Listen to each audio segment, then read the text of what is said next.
terlebih dahulu. Berdoa dimulai.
Berarti yang nggak masuk hanya Sabita ya?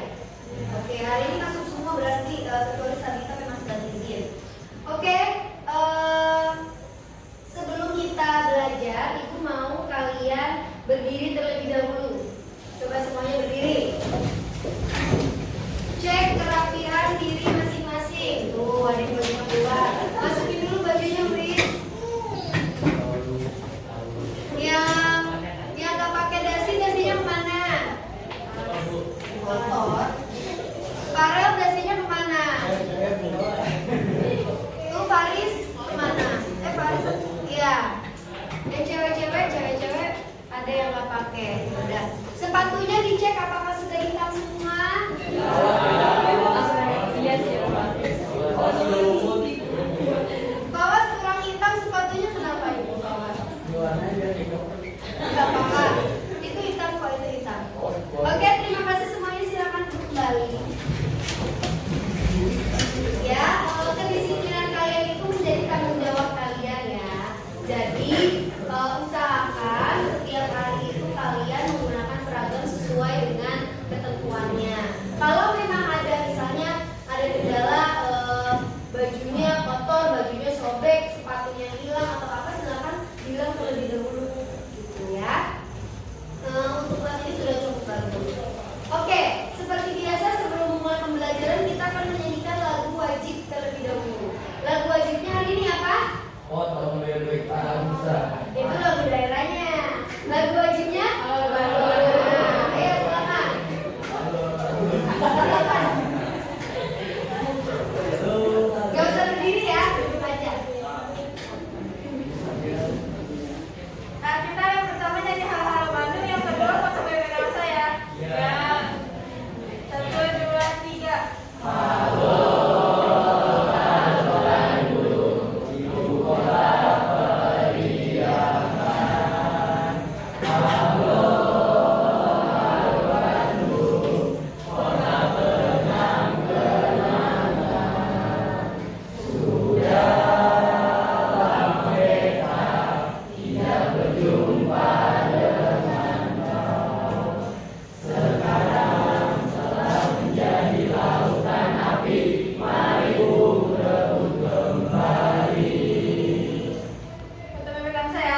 Kemudian saat diminta menyanyikan lagu wajib nasional, silakan dinyanyikan dengan serius gitu ya, tidak dengan bercanda. Selain itu, mengingat kalian sudah di kelas 9, kalian juga harus meningkatkan disiplin, harus lebih rajin lagi belajarnya, harus lebih giat lagi, karena kalian itu belajar tinggal beberapa bulan ya, nggak sampai 6 bulan lagi. Nanti setelah itu kalian akan ujian gitu. Jadi dimanfaatkan waktu yang tersisa selain untuk belajar juga untuk membentuk pertemanan yang baik ya, karena menciptakan kesan yang baik sebelum kalian lulus itu juga penting, akan jadi kenang-kenangan nanti buat kalian. Oh, kelas 9 saya ngapain, teman saya siapa aja gitu ya. Ciptakan kenangan yang baik sebelum kalian lulus. Oke, minggu lalu kita belajar tentang apa? Tentang kedaulatan. Ada berapa teori kedaulatan? 5. Yaitu teori kedaulatan Tuhan, Raja, hukum, negara, dan rakyat. Teori kedaulatan rakyat. Yang sesuai dengan kondisi bangsa Indonesia itu teori kedaulatan apa? Teori kedaulatan rakyat dan teori kedaulatan hukum ya. Apakah ada dasar hukumnya, Bu? Ada. Dasar hukumnya itu ada di dalam Undang-Undang Dasar pasal 1 ayat 2 dan pasal 1 ayat 3 ya. Oke. Sekarang Ibu mau tanya, apakah teori kedaulatan rakyat yang dianut oleh Indonesia itu ada di dalam undang-undang? Ada. Coba Luis sebutkan. Ada Bu, pasal 1 ayat 3 UUD 1945 berbunyi Indonesia adalah negara hukum. Indonesia adalah negara hukum. Berarti itu membuktikan bahwa Indonesia menganut teori kedaulatan hukum. Kalau Indonesia menganut teori kedaulatan rakyat, siapa yang bisa menyebutkan bunyi pasalnya? Pasal ayat 2 Bu, Ya. bunyi kedaulatan pemerintahan rakyat yang dilaksanakan menurut Undang-Undang Dasar. Ya, pasal 1 ayat 2 yang berbunyi Indonesia adalah kedaulatan berada di tangan rakyat dan dilaksanakan menurut undang-undang atau hukum ya. Sama saja, maksudnya kalau di dalam undang-undang itu tertulis sesuai dan dijalankan menurut undang-undang dasar, tapi dalam praktek sehari-harinya selain undang-undang dasar juga sesuai dengan hukum ya. Nah, berarti ada 2, yaitu teori kedaulatan hukum dan teori kedaulatan rakyat ya. Apa contoh kegiatan yang menunjukkan bahwa Indonesia itu menganut teori kedaulatan rakyat? Adanya pemilu Bu, untuk memilih presiden dan wakilnya serta anggota DPR, DPD, dan DPRD. Iya, adanya pemilu untuk memilih siapa saja tadi? Presiden, DPR, DPD, DPRD ya, itu dipilih melalui pemilu. Pemilu itu menjadi apa ya, kegiatan kedaulatan rakyat, itu bukti bahwa Indonesia itu menjalankan teori kedaulatan rakyat. Nah, sesuai yang telah Ibu ajarkan minggu lalu, pemilu itu ada asasnya apa saja? Langsung, umum, bebas, rahasia, jujur, adil ya. Atau kalau disingkat itu luber dan jurdil ya, luber jurdil. Langsung, umum, bebas, rahasia, jujur, dan adil. Ya, langsung ya, kalian langsung datang ke TPS untuk memilih, tidak boleh diwakilkan. Umum, siapa saja yang punya KTP boleh ikut. Bebas, jadi itu tidak ada paksaan dari siapapun dalam memilih. Rahasia, tidak ada yang tahu siapapun pilihan kita. Jujur ya, kita harus jujur, terutama yang saat perhitungan suara ya. Bahkan biasanya kalau perhitungan suara itu ada saksi-saksinya, dan rakyat atau kita yang memilih itu boleh menyaksikan juga. Dan adil, siapapun yang menang ya itulah yang akan menjadi pemimpin kita gitu ya. Ada yang mau ditanyakan enggak? Tidak? Kalau begitu, untuk memulai materi kita yang baru, Ibu akan menayangkan sebuah video. Jadi hari ini kita akan mempelajari tentang perkembangan demokrasi di Indonesia. Kalian kan sudah tahu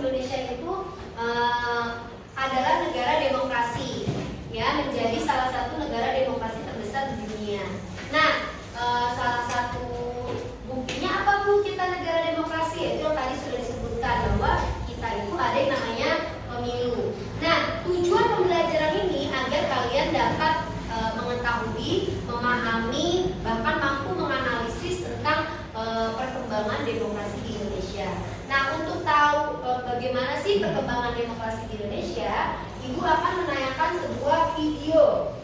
Ya, harap videonya disaksikan. Ini tentang perkembangan demokrasi di Indonesia.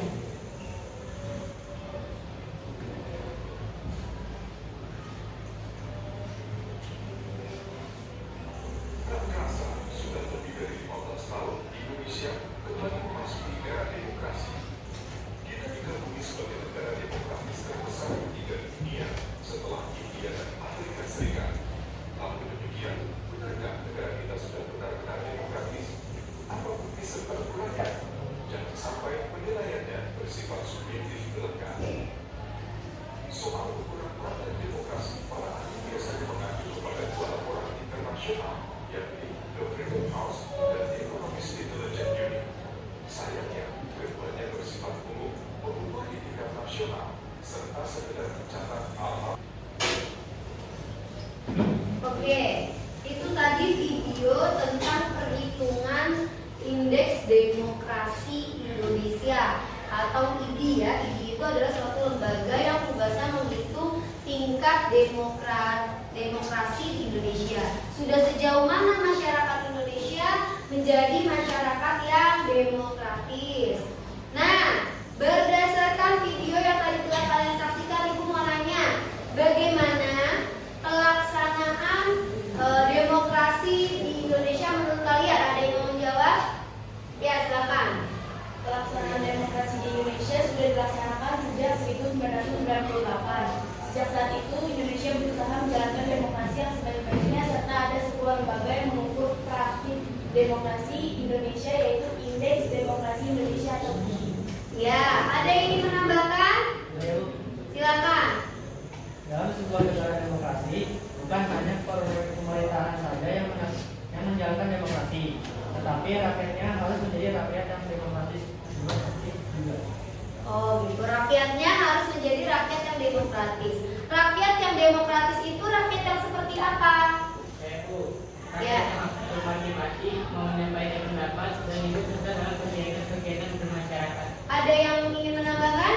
Saya Bu, penilaian terhadap praktik demokrasi Indonesia berguna untuk mengetahui aspek apa saja yang sudah baik dan aspek apa saja yang perlu diperbaiki demi membangun praktik demokrasi yang berkualitas.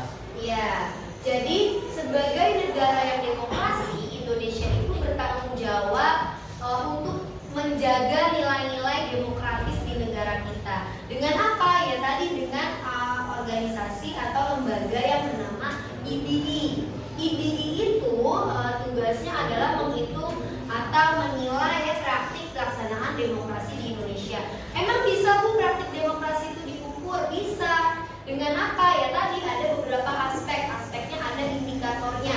Misalnya tadi indikator yang pertama, apakah kalian sudah bebas dalam beragama? Apakah ada peraturan-peraturan yang melarang atau mengatur tentang peribadatan?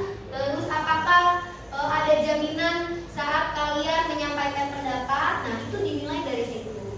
Jadi untuk mengetahui tingkat demokratis negara kita, ada aspek-aspek yang dinilai oleh sebuah lembaga.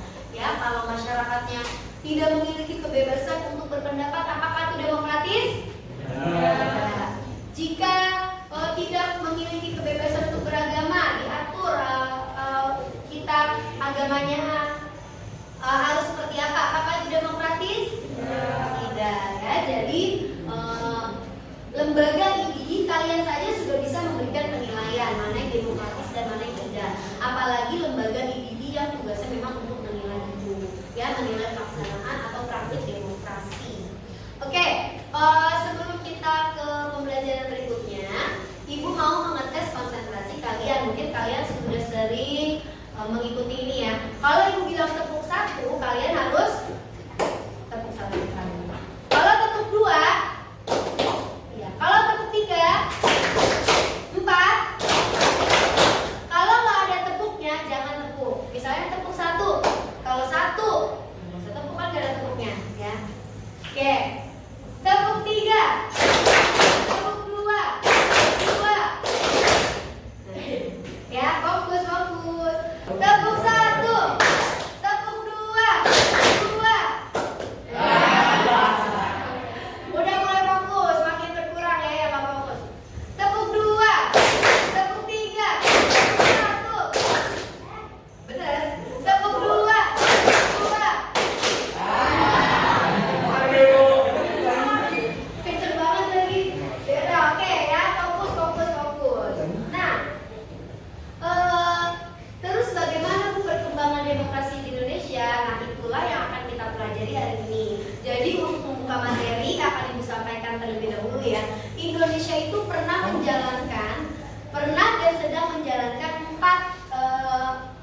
demokrasi, ya. Terus berkembang dari awal Indonesia merdeka sampai dengan hari ini, pelaksanaan demokrasi di Indonesia itu terus mengalami perubahan. Perubahan itu menuju yang lebih baik apa yang tidak? Menuju yang lebih baik ya. Jadi selalu ada perbaikan dan pembaruan gitu ya, inovasi menuju arah yang lebih baik. Nah, bagaimana perkembangannya di awal kemerdekaan Indonesia pada tahun 1945 bulan November kita resmi menggunakan demokrasi parlementer. Seperti apa demokrasi parlementer? Nanti kalian cari tahu sendiri. Setelah itu tahun 1959 berganti menjadi demokrasi terpimpin.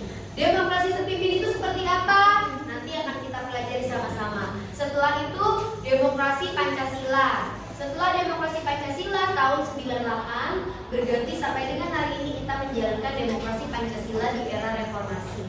Ya, jadi ada perbedaannya demokrasi Pancasila dan demokrasi Pancasila di era reformasi mulai dari tahun 98 sampai sekarang. Seperti apa kira-kira pelaksanaannya? Perbedaan antara demokrasi parlementer terpimpin Pancasila itu seperti apa bedanya?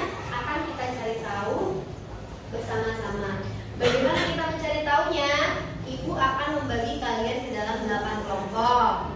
Nah, nanti di kelompok itu Ibu akan memberikan sebuah naskah teks berita.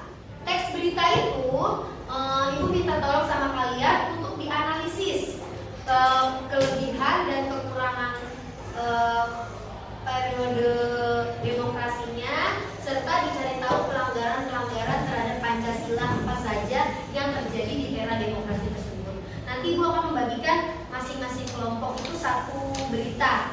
Beritanya tentang apa, Bu? Tentang pelaksanaan demokrasi di Indonesia. Misalnya ada yang naskah berita pelanggaran hukum dan penyimpangan terhadap Pancasila di era demokrasi parlementer. Ada yang di era demokrasi terpimpin Pancasila dan Pancasila di era reformasi.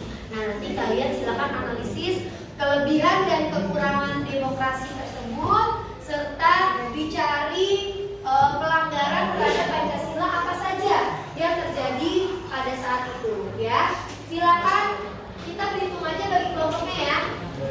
Dari mana? Hitung Dari sebelah sana, hitung 1 sampai 8.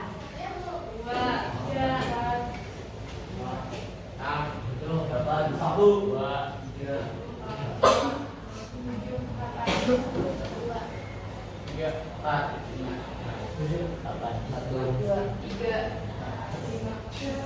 7, 8, 1, 2. Oke, silakan berkumpul dengan kelompoknya masing-masing. 8 ya.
tidak sesuai dengan jiwa bangsa Indonesia. Karena kabinet yang terus-menerus terganti, pembangunan tidak lancar, partai politik yang menginginkan kepentingan partai dan golongannya saja.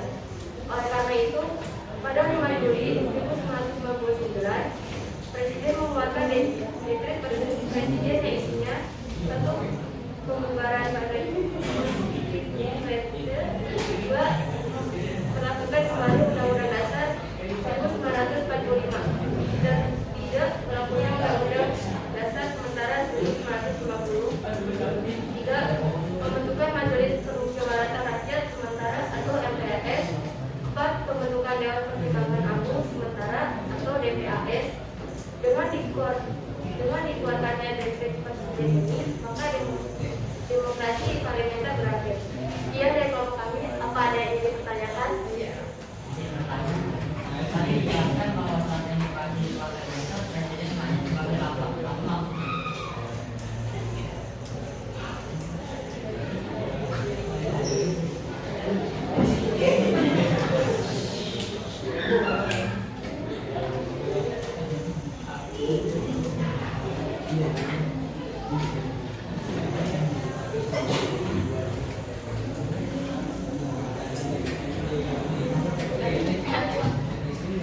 Ya, terima kasih pertanyaannya.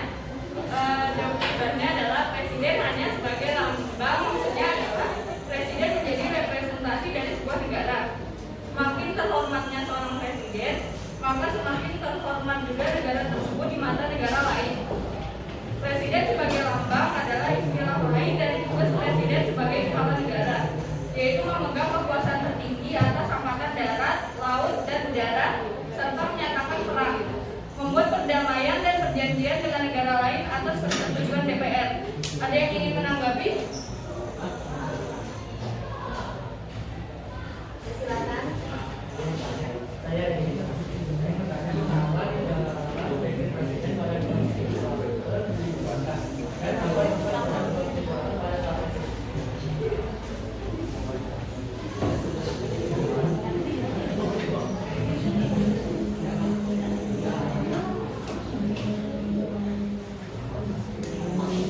Terima kasih atas pertanyaannya.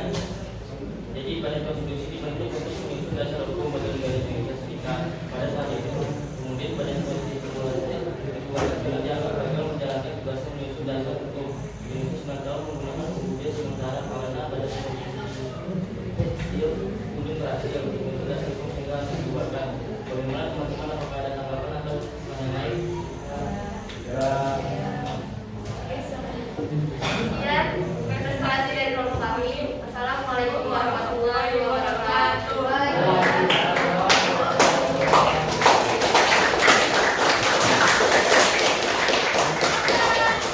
Terima kasih untuk kelompok 1. Selanjutnya kelompok 2 siap? Ya, silakan.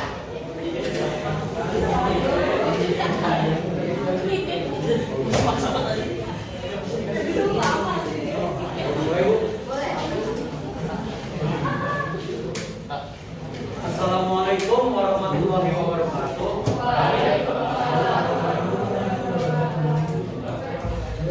Kami dari kelompok 2 akan menyampaikan hasil diskusi dari kelompok kami tentang pelaksanaan demokrasi terpimpin di era Orde Lama. Sebelumnya saya akan memperkenalkan nama-nama saya dan anggota kelompok saya. Saya Ridwan Sediandani.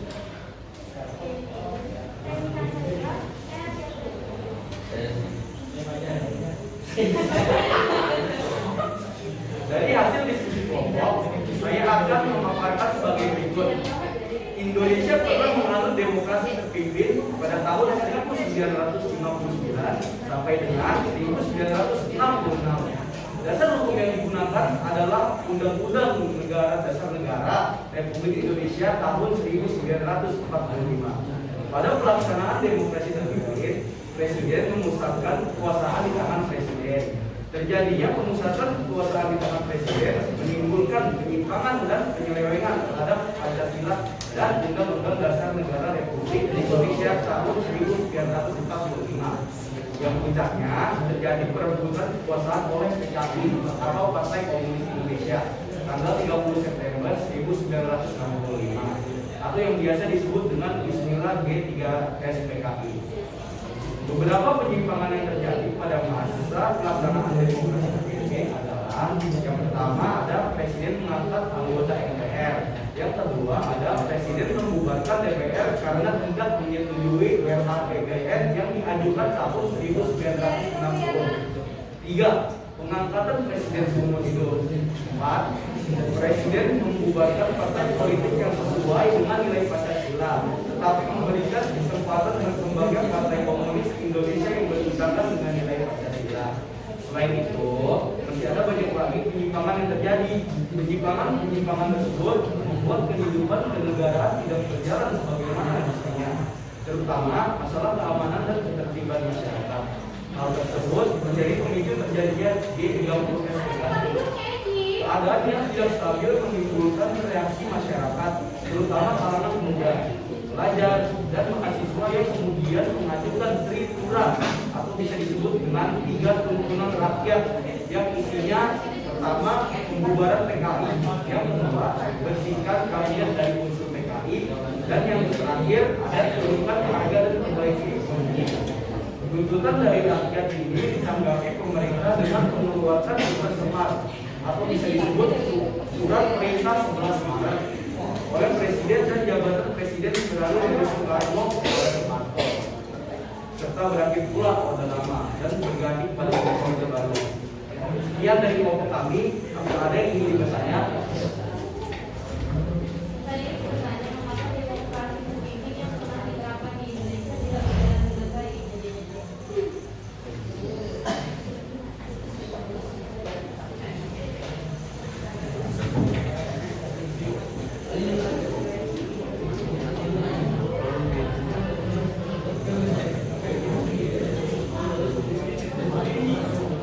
Terima kasih sudah ingin bertanya. Pertanyaannya akan kami jawab sekarang. Menurut kami, demokrasi terpimpin tidak sesuai dengan karakter bangsa Indonesia yang menjunjung tinggi musyawarah mufakat. Sedangkan dalam demokrasi terpimpin terdapat nilai-nilai otoriter. Jadi sangat bertolak belakang dengan karakter bangsa Indonesia. Bagaimana? Apa ada tanggapan lain? Saya ingin bertanya, tadi disebutkan nilai otoriter seperti apa yang terjadi saat ini?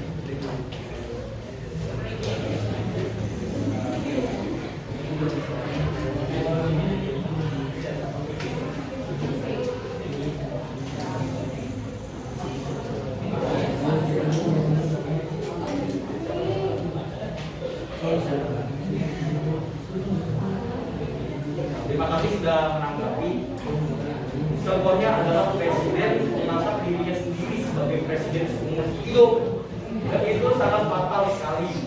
Apa ada tanggapan lain?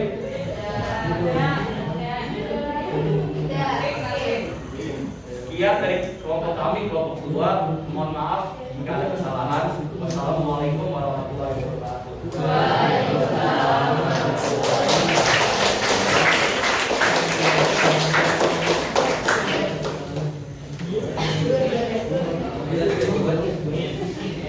Terima kasih untuk kelompok 2. Berikutnya kelompok 3 sudah siap?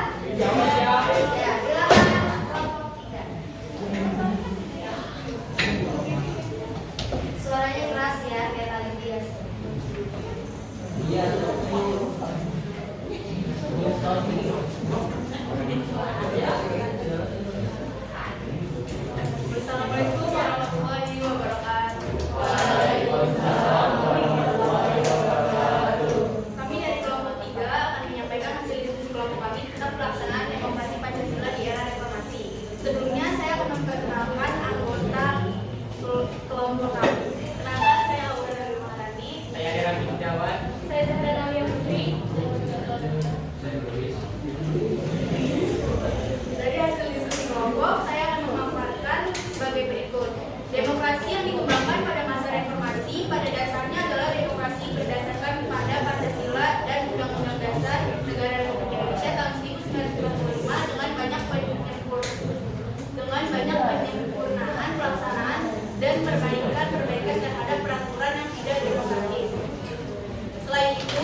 dibentuk demokrasi perwakilan rakyat dengan memberikan kedaulatan dan kekuasaan rakyat kepada para elit politik atau pejabat yang berwenang.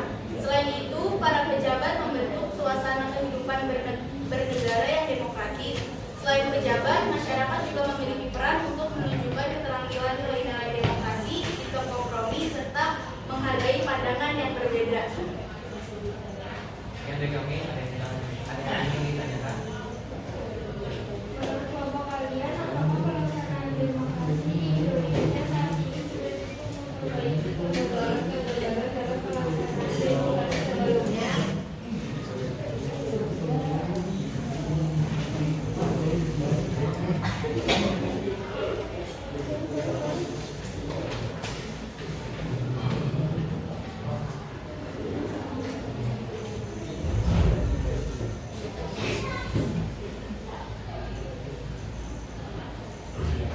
Terima kasih atas pertanyaannya.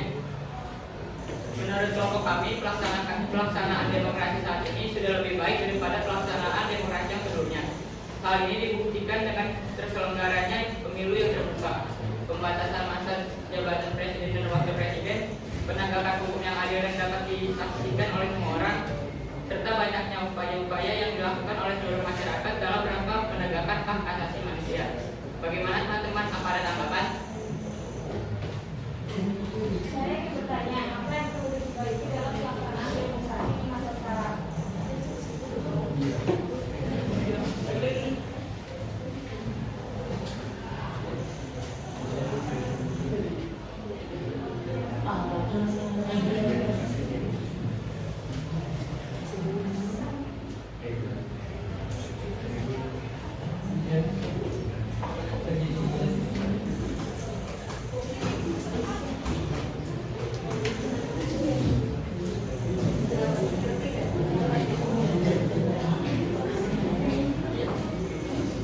Terima kasih atas pertanyaannya.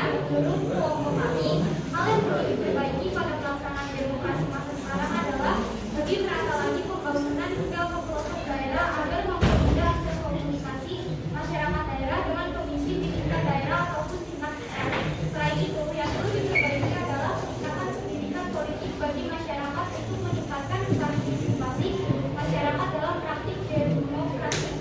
Bagaimana, ada yang ingin menambahkan? Ya, Sekian presentasi dari kelompok kami. Wassalamualaikum warahmatullahi wabarakatuh. Waalaikumsalam warahmatullahi wabarakatuh. Oke, terima kasih kepada semua kelompok siswa di kelas 9-11 ya, sudah melaksanakan presentasi dengan baik, sudah berdiskusi, terus setelah berdiskusi dipresentasikan. Saat presentasi teman-teman menyimak, memberikan tanggapan, memberikan pertanyaan. Tepuk tangan dulu dong buat kelasnya. Oke, tadi sudah dijelaskan oleh teman-teman kalian tentang pelaksanaan demokrasi di Indonesia ya. Ada 3 kelompok yang telah melakukan presentasi. Ibu sangat memberikan apresiasi kepada kelompok yang melakukan presentasi, juga terhadap seluruh anggota kelas 9-11 yang menyimak, yang memperhatikan, yang menanggapi, yang menghargai temannya yang sedang berbicara di depan kelas ya. Sebelum ibu menyampaikan kesimpulan, adakah yang ingin menyampaikan kesimpulan terlebih dahulu? Ya, silakan Fahri. Kesimpulan hari ini adalah Indonesia pernah menjalankan demokrasi parlementer pada tahun 1945 sampai 1959. Pada saat itu berlaku Undang-Undang Dasar Republik Indonesia Serikat 1949 sebagai dasar hukum di Indonesia. Tapi di demokrasi parlementer tidak sesuai dengan bangsa Indonesia, sehingga melalui dekret presiden demokrasi parlementer terakhir. Ya, ada yang ingin menambahkan? Saya Bu, Silakan. buat yang saya akan tambahkan, Indonesia juga pernah menjalankan demokrasi terpimpin Bu. Ada pada tahun 1959 sampai dengan tahun 1966. Dalam demokrasi terpimpin, pemusatan kekuatan berada di tangan presiden, bukan dengan musyawarah mufakat, sehingga sangat bertentangan dengan prinsip kebangsaan Indonesia. Ya, itu adalah pelaksanaan demokrasi terpimpin yang banyak terjadi penyimpangan terhadap nilai-nilai Pancasila. Berikutnya ada lagi yang menyampaikan kesimpulan. Silakan Azizi. Indonesia pernah menjalani sistem demokrasi Pancasila pada abad baru. Pemulanya adalah demokrasi Pancasila membawa kembali musyawarah yang sempat dalam demokrasi. Selain itu, jaminan terhadap hak asasi manusia yang semakin lebih baik. Ya, itu adalah kesimpulan dari demokrasi Pancasila sebelum era reformasi, yaitu pada masa era Orde Baru ya. Berikutnya siapa lagi? Ya, silakan Rahai. Masa demokrasi Indonesia masih menegakkan demokrasi Pancasila, hanya saja banyak diperbaiki seperti penyempurnaan lembaga negara dan semakin tingginya tingkat partisipasi masyarakat dalam kehidupan bernegara. Ya, betul ya. Apa yang disampaikan oleh teman kalian itu betul. Jadi di masa reformasi, di masa sekarang, pelaksanaan demokrasi itu lebih baik daripada di era-era yang sebelumnya. Kenapa? Karena sekarang itu sudah jelas ada pemisahan kekuasaan. Ada lembaga legislatif, eksekutif, dan yudikatif. Ya, yaitu ada yang membuat undang-undang, ada yang menjalankan, dan ada yang memberikan atau melakukan pengawasan. Ya, itu sudah jelas siapa yang menjalankan undang-undang, siapa yang membuat, dan siapa yang mengawasi. Selain itu juga hak-hak warga negara dalam menjalankan kehidupan demokrasi juga menjadi lebih terjamin. Misalnya kalian mau menyampaikan pendapat, sekarang lebih terbuka. Ya, kalian bisa menyampaikan pendapat itu dimanapun melalui platform apapun selama yang kalian sampaikan itu benar, sesuai dengan fakta, tidak bersifat fitnah, itu kalian bebas menyampaikan pendapat. Ya, sampai di sini ada yang mau ditanyakan? Belum. Berarti hari ini kita ngapain aja tadi? Dimulai dari diskusi, terus presentasi kelompok, terus penyampaian kesimpulan, ya. Dan nanti ibu akan membagikan, ibu akan mengirimkan ke Google Form. Silakan Google Formnya diisi. Google Form itu berisi tentang soal. Ibu akan kirimkan linknya melalui ketua kelas. Nanti ketua kelas dibagikan ke grup ya. Nah, harus dikerjakan hari ini, harus selesai karena itu soalnya cuma sedikit. Jadi silakan dikerjakan. Ibu ingin mengetahui apakah kalian memahami pembelajaran pada hari ini atau belum ya. Silakan dikerjakan. Untuk yang tidak bawa handphone boleh gantian dengan teman-teman yang bawa handphone ya. Ganti aja emailnya. Ibu yakin semuanya bawa handphone. Ada yang nggak bawa handphone? Bawa semua, berarti bisa mengerjakan semua hari ini ya. Oke, silakan dikerjakan dengan jujur, dengan teliti, dengan semangat. Kemudian untuk kelas 9-11 pesan ibu adalah tetap kompak, tetap menjaga solidaritas karena kalian sudah ada di kelas 9. Seperti yang tadi disampaikan, kalian harus menciptakan tahun akhir pelajaran ini tahun terakhir dan tahun pertama kalian tatap muka kan. Sebelumnya kalian